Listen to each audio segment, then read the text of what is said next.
autour de la question, là où vous posez la question, et nous vous donnons deux réponses. Bonjour, fidèles téléspectateurs. Aujourd'hui, je ne suis pas seule, comme d'habitude. Je vais partager mon plateau avec une grande dame, avec qui nous allons débattre sur le sujet de l'heure. Je ne vais pas prendre beaucoup de temps. Je veux vous laisser la voir directement. Elle s'appelle Madame Laetitia Kabunda, pasteur, et également CEO à Estate Foods. Tous ensemble, nous allons découvrir c'est quoi Estate Foods, et ensemble, nous allons continuer avec notre thématique que je vous rappelle encore une fois, c'est la femme congolaise face aux réalités du XXIe siècle. Pour ce mois de mars, j'ai choisi de recevoir uniquement les femmes pour parler de ce qui concerne la femme pour notre mois de mars. Voilà. Alors, Madame Laetitia, soyez la bienvenue. Merci Madame Christelle. Sentez-vous à l'aise. Merci. Voilà, c'est Madame Laetitia. Vous êtes pasteur. Oui. Chose que déjà moi j'encourage. Merci. En tant que femme, c'est pas facile. Merci. Vous êtes mère et épouse. Évidemment. Comment vous gérez votre vie, votre carrière, si je peux le dire comme ça, de pasteur et également de femme au foyer? Je pense que quand Dieu vous responsabilise face à quelque chose, il vous occupe.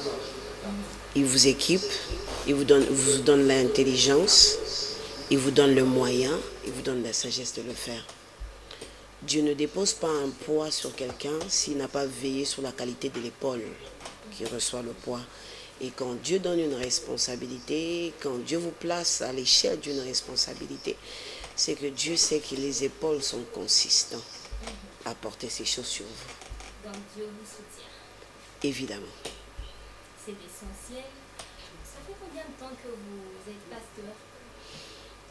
La paix dans le ministère, j'ai commencé à servir Dieu très jeune, à l'âge de 9 ans, mais un ministère défini, exerçant un sacerdoce comme ça, je pense qu'on peut compter ça à partir de la consécration. Donc je peux dire que ça fait plus ou moins 4 ans, si j'en abuse, que je suis consacré pasteur. Ça a été un appel? Oui, ça a été un appel de Dieu. Et comment votre mari l'a pris? Vous savez... Déjà, quand le mari n'est pas pasteur, c'est compliqué. Il peut être chrétien, oui, mais tolérer que sa femme devienne pasteur, c'est compliqué quand même. Bon, tout dépend de comment vous abordez la chose. De mon côté, je ne peux pas dire qu'il y avait une formule magique. Je me dis, l'appel est divin. Et la première des choses de prime abord que moi j'avais fait, c'était de parler à Dieu par rapport à cet appel. Exerçant dans un ministère des couples et familles, j'estime que Dieu est un Dieu d'ordre. Dans mon foyer, dans mon mariage, je ne suis pas pasteur, je suis épouse. Alors j'avais dit au Seigneur, si tu m'appelles dans la pastorale, si tu me sens dans la chose, tu devrais collaborer avec mon premier patron qui est mon mari. Donne-moi l'accès de son cœur d'accepter cet appel, parce que la pastorale, il y a toutes les choses qui se marient et qui vont avec. S'il n'est pas prêt à emprunter ces chemins avec moi, excuse-moi de te dire non à cet appel, parce que ton appel ne vient pas mettre les désordres dans ma maison. Et la deuxième de personne, j'ai dit, c'était mon père spirituel. Qu'il ne soit pas d'accord avec cet appel, je ne m'engage pas à être pasteur. Je resterai parce que je ne veux pas aller en conflit avec ces deux personnes. Et à ma grande surprise, c'était les personnes qui m'ont boosté. Et j'ai compris que c'était la réponse de Dieu. Voilà, vous êtes pasteur dans le ministère de couple, famille, abondante de vie. Ministère d'intercession de couple et famille, source abondante de vie. Voilà, c'est-à-dire que vous gérez si je comprends bien, vous gérez plus, votre ministère c'est dans le couple. Le ministère est basé plus sur la famille, mais elle touche aussi les domaines du couple, parce que la famille commence par papa et maman. Deux personnes qui se mettent ensemble, et à travers cette relation viennent évidemment des enfants, mais même pour des couples qui n'ont pas encore des enfants, qui sont toujours une famille. Alors Dieu nous avait mis les fardeaux de porter ces familles dans l'intercession par rapport aux réalités et au combat spirituel dans lequel traversaient plusieurs familles. Quelles sont les difficultés que vous avez rencontrées durant votre parcours en tant que pasteur? Les difficultés sont nombreuses. Mais dans le langage spirituel, les difficultés peuvent être une école. Vous voyez, la difficulté se tient d'abord, vous devez savoir que vous dirigez des gens. Vous ne dirigez pas des animaux qui ont des émotions, qui ont des caractères, qui émanent des familles et qui ont un background de leur connaissance.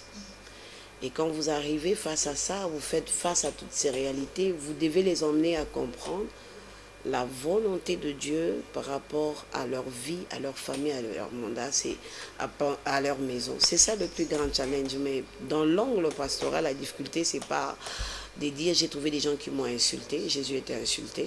J'ai trouvé des gens qui n'ont pas cru en moi. Jusqu'aujourd'hui, il y a des gens qui ne croient pas en Jésus. Trouver des gens qui disent qu'ils ont été ingrats, écoute, c'est la monnaie, il faut s'y faire avec. Mais tant que l'appel est dirigé vers Dieu, tant que c'est Dieu qui vous a placé à cet endroit, il utilise même les échecs comme des tremplins d'expérience, en fait que demain, vous fassiez encore merveilleusement votre travail qu'avant. Voilà. Vous êtes CEO. Oui, CEO. Foot. Donc, quand on entend foot, c'est dit qu'il y a à manger. Il y a à manger. Il y a à manger. Alors, c'est quoi? Les gens veulent comprendre, c'est quoi?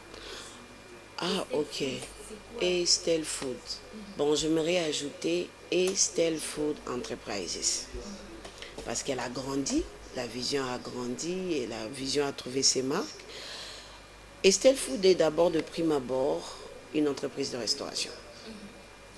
Et en se rendant compte aussi, quand Dieu nous a fait grâce d'aller sur d'autres cieux, les réalités de la nourriture, vous savez, vous pouvez habiter un très joli immeuble, mais quand la bouffe n'est pas bonne, même le pays en question, vous enlevez les photos et vous enlevez l'avion, vous avez envie de rentrer chez vous. J'ai fait cette expérience une fois et je me suis rendu compte combien j'ai négligé notre matembele. Et la première des choses, quand je suis arrivée à Kinshasa, j'ai sauté sur le matembele. Je me dis, mais pourquoi Dieu? J'ai dit, non, vous n'avez pas idée de combien c'est bon d'en manger ici chez soi. Et c'est par là qu'est venue l'idée de l'agro-transformation. On a le nouveau produit qu'on lance au marché, c'est l'ambana pété. L'ambana pété, c'est nous sommes en train, par notre expérience de cuisine, bientôt ça fait 2 ans, congolaise et étrangère, nous avons voulu lancer un produit de la nourriture prêt à passer au feu. Parce que nous nous rendons compte que la société actuelle n'est plus comme la société d'avant. Il se passe maintenant qu'il y a un problème de temps. Et des fois, on a envie de faire la nourriture qu'il faut. Vous allez remarquer dans la plupart des foyers maintenant où l'homme travaille, où la femme travaille. Je sais que quelqu'un va surgir en parlant du mot organisation. Mais vous savez qu'il y a une contrainte maintenant à Kinshasa qui est du transport. Un travail peut finir à temps, mais elle n'a pas le temps de faire le saka-saka comme tu voudrais. Mais qu'est-ce que moi je propose? Je propose des aliments déjà transformés. Ça veut dire apprêtés, arrangés. Et juste quand vous arrivez, vous déballez votre sachet, vous le passez au feu. Et vous attendez votre temps de cuisson. Prêt à manger. En l'occurrence, nous avons commencé avec le pondou. Ça veut dire le pondou pilé. Je stipule, le pondou n'est pas pilé à la machine, elle est pilée à la main. Pour reproduire l'effet que nos mamans souvent disent que pondou à libo kezakana soukali ki pondou à machine. Et puis pondou à machine est cancérigène. Pour ne pas, on a répondu à ces problèmes d'hygiène. On a créé le pondou d'Estelle Food dans le concept lambana pété pour permettre à ce que la personne qui rentre son travail n'a qu'à ouvrir son sachet. C'est un produit, c'est un pondou au préalable épicé. Dans la seule chose que toi tu mets, c'est l'arachide si tu es Moulouba. Si tu n'es pas Moulouba, tu passes l'huile normale et tu laisses le pondou bouillir. Et où on peut trouver? Bon, les numéros, on a plusieurs plateformes déjà en ligne. On est sur Facebook, on est sur TikTok. Il suffit juste de taper Estelle Food. Et toutes les informations, nos référents sortira de là. Voilà, force à vous. Merci. Estelle Foods. Là, je reçois Laetitia Kabunda. C'est quoi le lien entre Estelle, ce nom-là? Parce que, puisque vous êtes Laetitia, normalement, on devait s'attendre à Laetitia Foods. Mais dans je ce me Estelle, dis, peut-être que c'est le mélange de noms des papas et mamans, papa et ces maman, histoires-là. ou bien des enfants. Non, je pense que toute entreprise naît d'une inspiration. Pour moi, ma plus grande inspiration était ma fille. Estelle, c'est ma fille. Et sa naissance, c'est de la naissance d'Estelle que cette idée m'est venue. Et alors, pour bien marquer ces risques que je prenais en termes de vision, je voulais dénommer l'entreprise Estelle Foods. Donc Estelle qui est un dérivé d'Esther qui veut dire l'étoile. Ça veut dire j'estime et je vise à être l'étoile dans mon domaine. C'est pourquoi j'ai mis les noms Estelle Foods. Voilà. Nous allons directement entrer dans notre sujet du jour, la femme congolaise face aux réalités du 21e siècle. C'est un sujet que nous débattons avec plusieurs femmes qui sont passées sur ce plateau. Il y a tellement de réalités, alors tellement, qui n'existaient pas au XXe siècle. Il y en a tellement. Alors nous nous sommes décidés d'en parler et de continuer de sensibiliser la jeune femme à garder nos bonnes mœurs. C'est très important. Nous l'avons bien sectionné en plusieurs points. Et aujourd'hui, nous allons parler des autres points que nous n'avons pas encore débattés ici sur le plateau. Nous allons prendre le premier point. Nous allons parler du droit et des devoirs de la femme. Le droit et le devoir de la femme, les femmes ont toujours tendance à voir plus leurs droits que leurs devoirs. Alors, en tant que maman pasteur, parlez-nous un peu, on veut plus connaître les devoirs de la femme et surtout en ce moment où le pays traverse un moment compliqué, très critique, investi. Qu'est-ce que la femme peut apporter? Ses lances, ses devoirs, qu'est-ce que la femme peut apporter pour la nation? Bon, tu sais, quand on parle de la femme, il faut savoir situer de quelle femme on parle. On parle de la femme congolaise. Oui. Non, quand j'ai dit... Non, vous êtes vraiment dans votre thème. Aujourd'hui, on a plusieurs catégories de femmes. Et si on considérait ces femmes, nous ne les considérons pas tous de la même face, de la même manière. Par exemple, quand nous parlons des devoirs, étant que d'une manière générale, on sait que la femme est la garante de la sûreté d'une famille. Médicalement, on peut vous dire c'est le sexe féminin ayant la capacité de porter la vie. Professionnellement, on peut vous dire aujourd'hui, parce que nous sommes en train de militer, de lutter le monde actuel sur l'égalité de la femme et de l'homme, on dit qu'elle a les mêmes capacités. Moi, étant que pasteur, si je pourrais même activiste aussi en société, si j'aimerais parler des devoirs de la femme, je dirais d'abord que la femme est parmi les piliers de la société. Parce qu'il est donné instinctivement à la femme la capacité d'éducatrice. Nous sommes en train de reproduire ce que nous ont donné nos mamans. Et la société nous a prouvé dans les temps de jadis que les femmes étaient plus disponibles de donner l'éducation à leur famille qu'aux hommes. Bien qu'aujourd'hui aussi, nous assistons à la présence des femmes DG, des femmes présidentes de la République, des femmes occupant des grands rôles dans la société. Mais quand on parle de femmes, ce qui saute aux yeux, c'est le caractère éducationnel.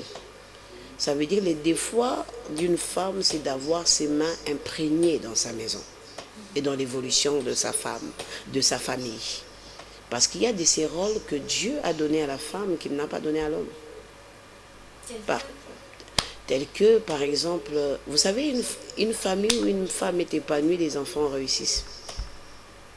Vous savez qu'il y a le veuf ne fait pas plus de 4 mois, mais il y a des veuves qui ont fait des années. Et tu sais pourquoi? Parce que dans leur vie, il y a cette capacité, dans leur cœur, cette capacité de se priver pour que leurs enfants aient un avenir plus meilleur. Et des fois, je ne m'attaque pas aux hommes, il y a des hommes qui sont instinctifs, agissent par instinct, mais la femme agit par les cœurs. C'est une capacité que Dieu a donnée à une femme. Alors, parmi ses devoirs, c'est d'abord d'être cette femme opérationnelle dans le domaine éducatif, de sa maison, de sa famille. Et s'il y a des devoirs en vie de société, c'est cette femme qui est capable de donner les meilleurs de soi, qui ne doit pas se mettre des barrières, qui ne doit pas se mettre des barrières par rapport à celles qu'elle doit apporter en société.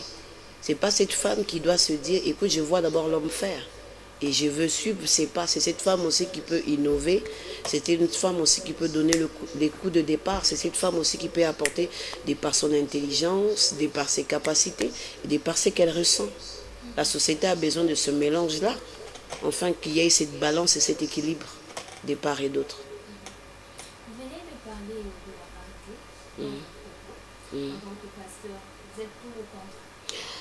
Cette histoire, écoutez, je pense que moi étant que pasteur, je pense que la bonne marche d'une maison dépend de l'entente de deux personnes qui se sont mises ensemble. Je suis d'abord au niveau de la famille. Et puis, bibliquement parlant, Dieu établit l'homme comme étant le chef. Ça veut dire si j'ai un bon projet et que mon mari sent que je suis capable d'apporter ce que je prétends lui amener comme produit, je ne pense pas qu'il sera pour moi un obstacle. On dit ce qui s'annonce bien se présente bien et les mots pour les dire viennent aisément. Ça veut dire, du point de vue famille, du point de vue couple, on ne peut pas employer ce mot la parité. On dira entendre parce que quand une hiérarchie n'est pas respectée, c'est l'esprit de la famille qui est biaisé. Et l'auteur de la famille n'a jamais été la société, l'auteur de la famille est Dieu. Dans le livre de Genèse, la Bible dit, c'est pourquoi toutes les familles du monde viendront en toi. Et quelle est la pensée prophétique de Dieu sur la famille? Il place l'homme comme chef, il place la femme comme aide, il place les enfants comme la résultante d'une union entre deux personnes. Du point de vue société, utiliser la parité comme un moyen de revendication, de dire que la femme n'a pas le droit, par exemple, d'une femme au foyer de demander la permission de travailler. La femme peut sortir comme elle veut. La femme peut agir comme elle veut. Moi, de ma part, étant que servant de Dieu, je dis non à ça. Cette histoire a amené un peu des désordres dans plusieurs foyers. Je pense que si nous avons nos capacités intellectuelles, non passées par le canapé, non passées par la sexualité professionnelle, que vous avez votre tête bien faite, vous n'avez pas besoin de réclamer votre place à un endroit. Tu sais pourquoi? Parce que tout entrepreneur ou tout DG a besoin de l'expertise. Quand vous savez remettre l'expertise à sa place, vous ne revendiquez pas votre place. C'est votre intelligence qui vous présente. Mais quand il faut parler de la parité, parce qu'on doit avoir 5 ingénieurs hommes, 5 ingénieurs femmes, mais quand elles arrivent, la première des choses, elles enchaînent les maternités dans le milieu professionnel, tout en sachant que c'est un manque à gagner pour l'entreprise qui doit toujours donner des congés maternité, ou quand elles arrivent, elles débarquent à 11h pour décaler à 14h, aller prendre les enfants, et qu'on doit seulement établir ces personnes parce qu'on doit mettre 6-6, c'est là où la société est détruite. Je pense que si maman Christelle, votre tête est bien constituée, bien faite, vous n'avez pas besoin de revendiquer votre place. On sent que vous êtes faite pour là où vous devez être. Donc vous êtes contre? Je ne suis pas pour la parité, dans le sens où les gens emmènent ça comme le féminisme. Déclarer un mouvement des femmes pour revendiquer les droits. Voilà, nous allons passer à un autre point. Comme je l'avais annoncé au début, nous parlons de la femme congolaise face aux réalités du XXIe siècle. Il y a une réalité très fréquente, le divorce. C'est vraiment devenu une monnaie courante. Avant, on voyait nos mamans, l'homme peut partir et le laisser seul avec les enfants et y revenir même après 10 ans. Vous trouverez toujours la maman dans sa maison en attendant son mari. Mais chose qui n'est plus tolérable et acceptable aujourd'hui par les femmes. Alors, selon vous, pourquoi le divorce est devenu une monnaie courante dans la famille, dans le mariage? De prime abord, tu dois savoir, on ne peut pas combattre un problème dans les effets, les causes. Et la deuxième des choses, Christelle, la société évolue. Nous allons dans une société où les gens comprennent leurs droits de plus en plus. Où déjà les trains de la vie normale vous mettent la pression. Et tout être humain est à la recherche de réduire les zones de pression. Ce n'est pas que je suis en train d'encourager, Mais vous devez savoir que les siècles de temps de maman Bobby n'est pas le siècle présent. Vous voyez? La résultante de siècle présent, si vous voyez, c'est comme un cri un peu de ras-le-bol. Les gens ont encaissé. Ils sont arrivés à un niveau, ils se disent, tu sais, je ne peux pas être au mariage pour mes enfants. Je ne peux pas être au mariage que pour le mot mariage. Et la cause de plusieurs divorces, c'est le manque de compréhension de qu'est-ce qu'un mariage. Aujourd'hui, dans la mentalité des gens, pour eux, ils ont l'impression, pour les jeunes qui prient, que le mariage est comme un cercle là où on part s'accomplir. Je m'explique. Pour éviter l'impudicité, on doit avoir un cercle qu'on appelle mariage. Où là, on va pratiquer comme on veut. Pour la femme, elle s'est dit, c'est une étape sociale. Il faut automatiquement que je la franchisse. Sinon, je ne suis pas une femme accomplie. Je ne suis pas une femme réalisée. Je suis sujet de la moquerie des sociétés. Il faut que je porte le nom d'une personne. Quand l'idée du départ est biaisée, les résultats ne peuvent pas être cohérents. C'est d'abord de rentrer dans la définition, qu'est-ce que c'est un mariage et qu'est-ce qu'est la pensée de Dieu sur le mariage. Quand le mariage a été mal conçu au départ, le milieu ne peut pas être glorieux, la fin ne peut pas être glorieux. Il y aura toujours des problèmes. Parce qu'on n'a pas pu savoir pourquoi on était là, pourquoi on nous a mis ensemble et qu'est-ce qu'on devait faire ensemble, qu'est-ce que nous sommes appelés à réaliser ensemble. Et on ne peut pas attendre un produit de bonne qualité parce que déjà la conception au départ n'a pas été bonne. N'a pas été bonne. Je te donne un exemple. On est dans une société, on te dit l'infidélité de l'homme est tolérée, celle de la femme n'est pas tolérée. C'est pas ce que dit la Bible. Ah bon. Mais c'est pas ce que dit la Bible. Il y a même d'autres pasteurs qui sont pour, qui disent que ils prennent toujours des exemples de la Bible. Mais est-ce que tu sais que Dieu n'est pas seulement Dieu de la femme? Est-ce que tu sais que la Bible, il n'y a pas que la Bible de la femme? La parole de Dieu est un tout. Il prend tout en entièreté. Est-ce qu'il y a un passage biblique qui peut confirmer ce que vous êtes en train de dire? La Bible déclare, dans la parole de Dieu, l'homme quittera son père et sa mère, s'attachera à sa femme, pas à ses femmes. Et les deux deviendront Une seule chair.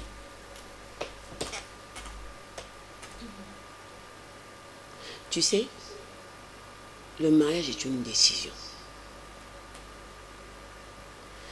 Nous n'entrons pas dans le mariage parce que c'est pourquoi j'ai dit souvent aux gens, on ne se marie pas pour les qualités. On se marie pour les défauts qu'on peut supporter. Pourquoi on se marie pour les défauts qu'on peut supporter? Parce que le mariage est une décision.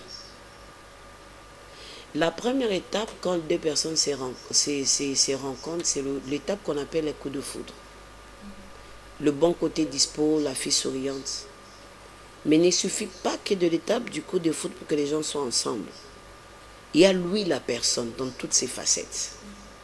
Et la Bible dit, il dit 1 plus 1 font 1.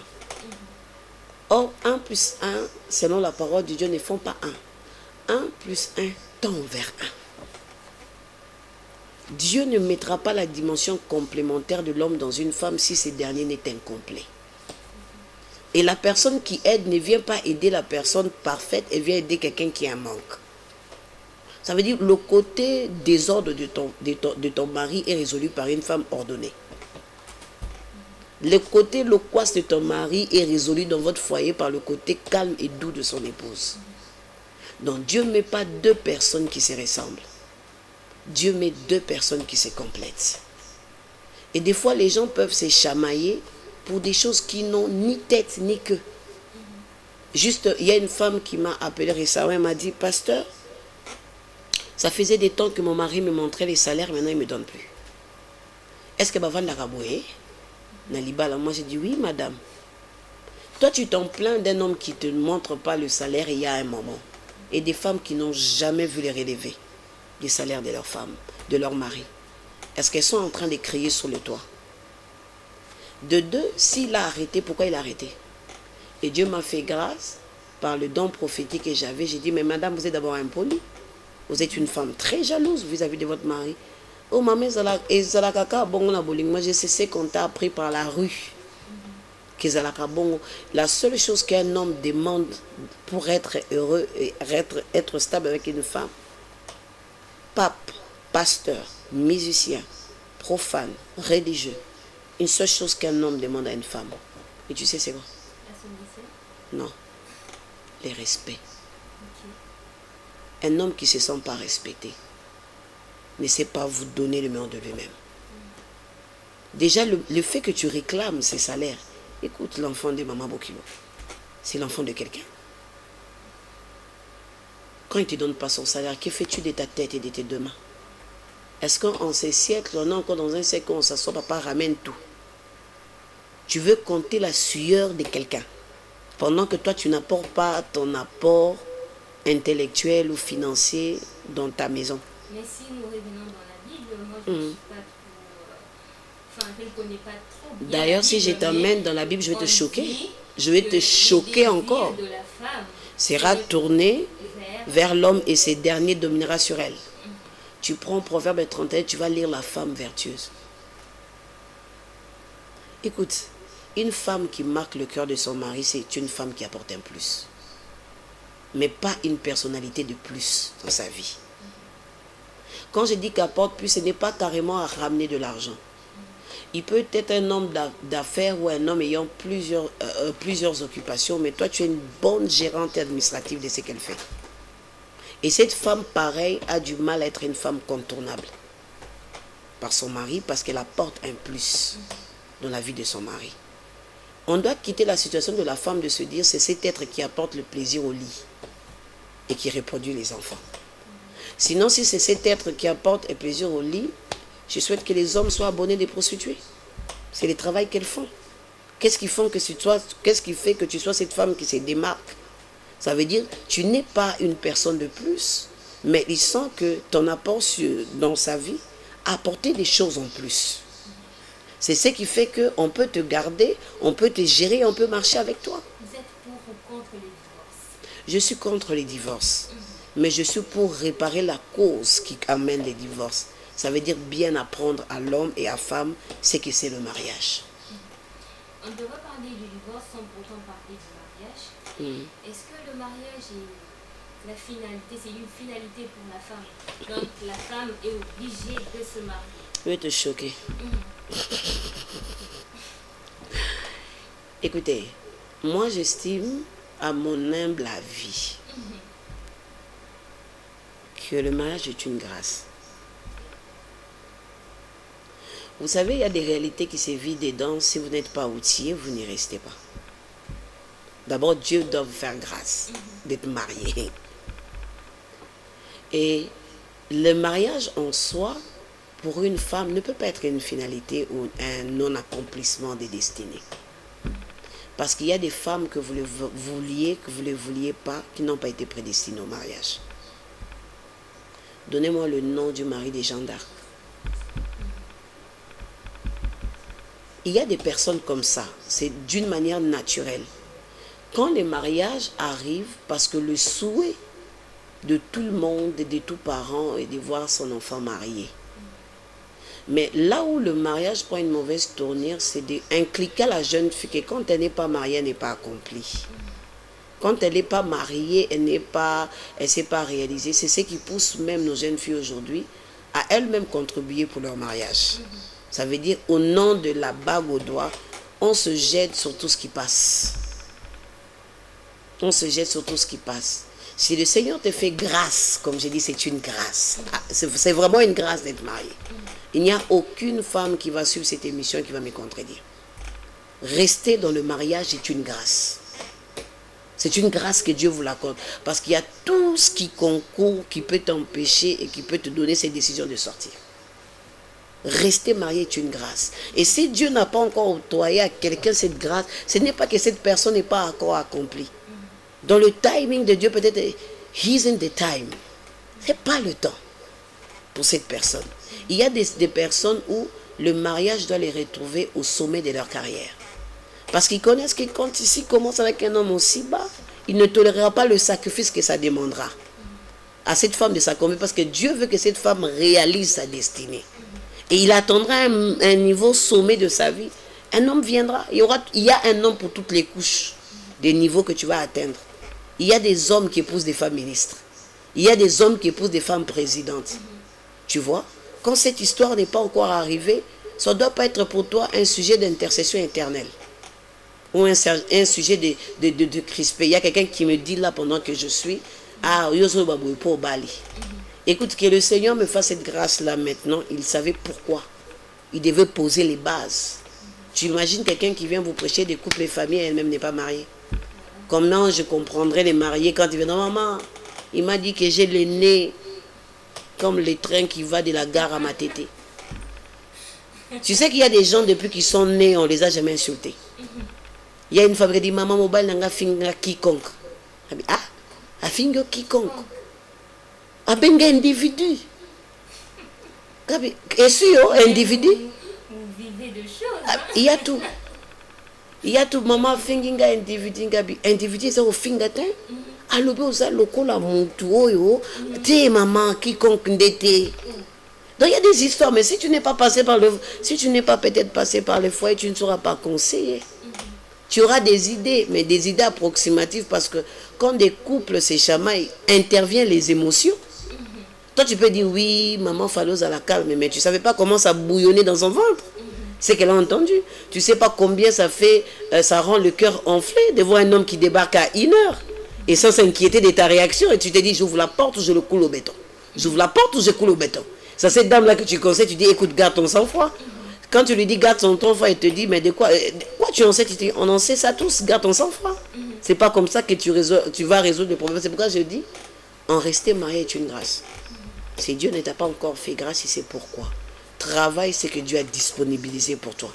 Et peu importe dans le stade ou au niveau que tu atteindras en société, il y a quelqu'un qui te correspond là, à ce niveau-là. Donc rien ne sert de s'empresser, de maigrir par beaucoup de jeunes pendant que Dieu te ouvre peut-être devant toi une carrière dans laquelle tu dois aussi travailler. La société africaine a toujours tendance à juger la femme et à stigmatiser la femme, surtout par rapport au mariage. Déjà, ici en Afrique, quand une fille atteint 25 ans, voilà, la famille s'inquiète. Pourquoi? Il y a quelqu'un ou pas? Voilà, ce sont des questions qui se posent. Et comme vous venez de le dire, de l'exposer, il y a des filles qui entrent jeunes et en dépression, voire même pour le mariage. Alors, quel est votre message pour ces filles ou femmes stigmatisées?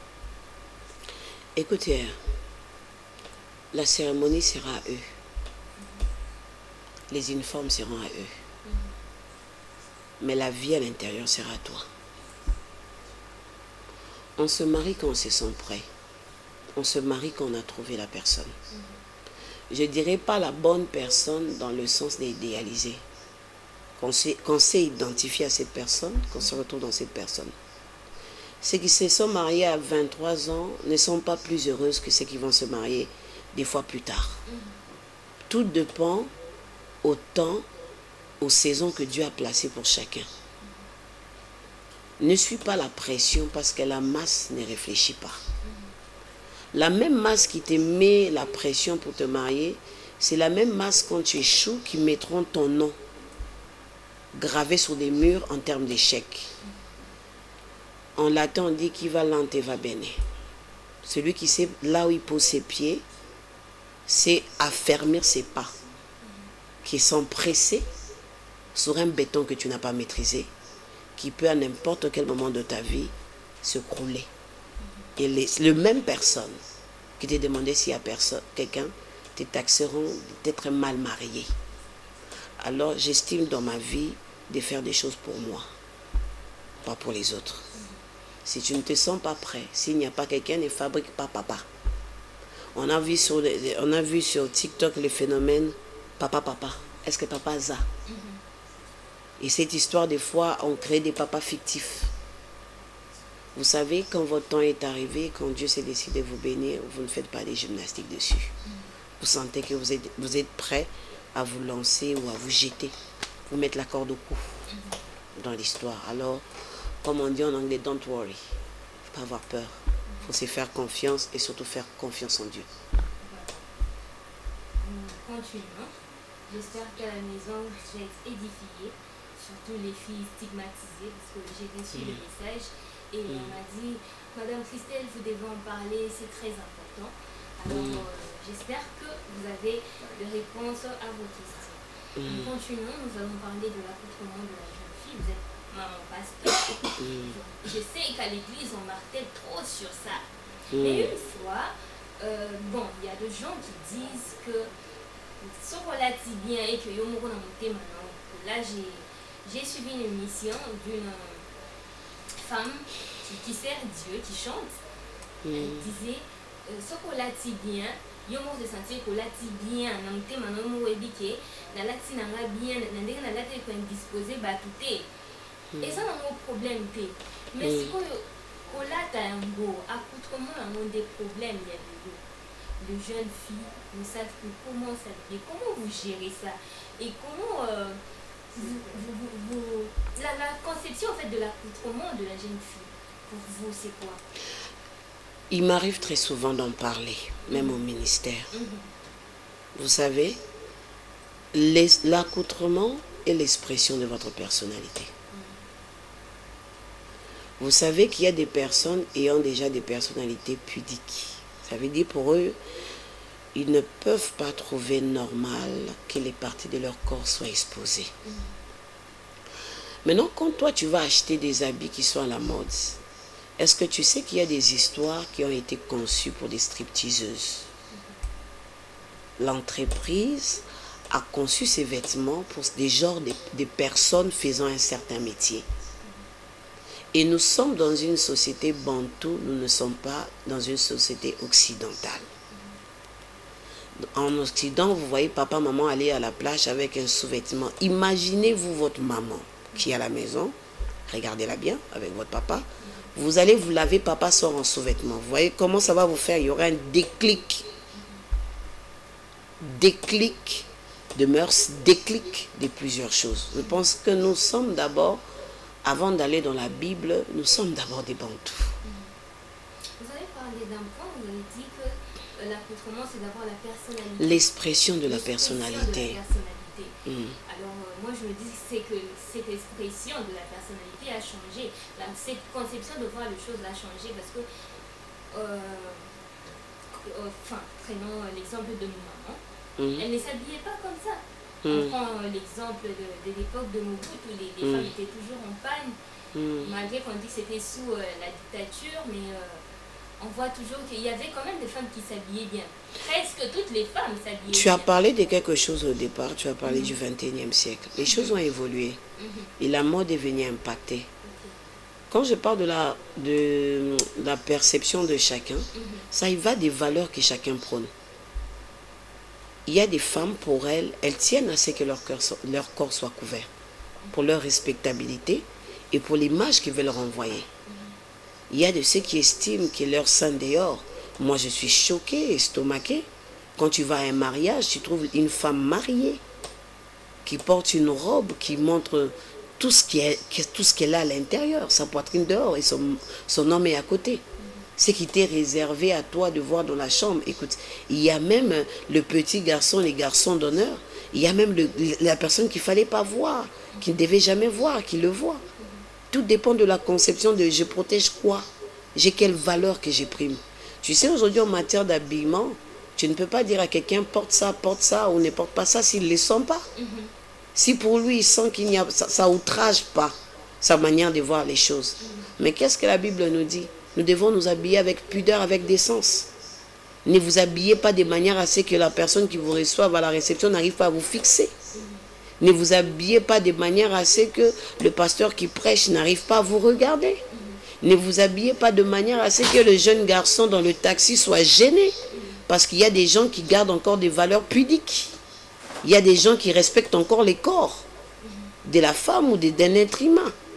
Alors tout dépend de la compréhension de tout un chacun sur sa manière à elle de concevoir son habillement.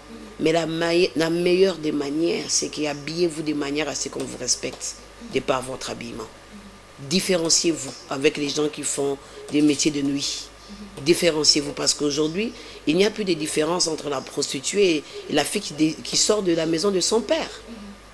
C'est un peu ça, si je pouvais apporter ma pierre sur cette question. Tout dépend de comment chacun conçoit ce qu'il veut présenter aux autres. Les bonnes choses ne durent pas. Nous sommes pratiquement à la fin de notre émission. Merci. Merci Madame Laetitia pour votre participation. C'est moi qui vous remercie. C'est un honneur de vous recevoir.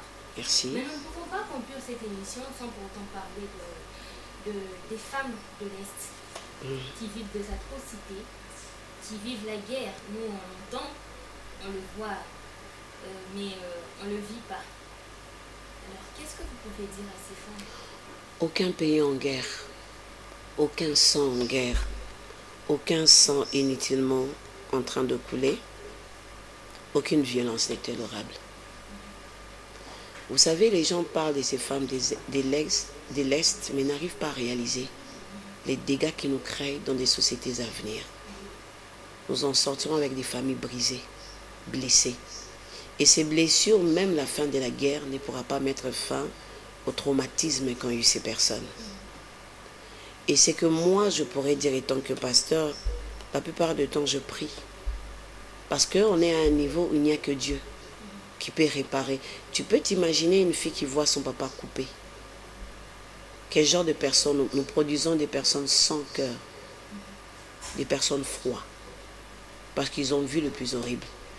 Que pensez-vous d'une femme qui a été mutilée, violée plusieurs fois devant les yeux de ses propres enfants? C'est une femme qui perd la valeur de soi. Et c'est une femme qui se dit qu'elle n'a plus rien à perdre. Ça devient déjà un problème pour la société. Un grand problème pour la société. Et notre prière à nous, c'est que les réparateurs de brèches passent par là. Il n'y a pas des choses qu'on peut faire. Il n'y a que Dieu qui peut réparer. Et que Dieu nous aide à ce que les personnes derrière ce drame comprennent qu'il n'y a pas d'histoire seulement des morceaux de terre. Ce sont des destinées qui sont en train d'être détruites au nom de sauver le Congo, de donner un meilleur avenir au Congo. C'est la base du Congo qui est des familles qui sont en train de prendre de coups. Nous aurons des immeubles, des entreprises, mais avec quel type de personnes? Avec quel type de personnes que nous créons? Que Dieu les aide. Que Dieu les aide, c'est la fin de notre émission. Merci de l'avoir suivi. Nous nous retrouvons prochainement à la même heure, sur la même chaîne. Je dis un grand merci à l'équipe technique, sans oublier mon directeur de programme, M. Seth Moua. Au revoir.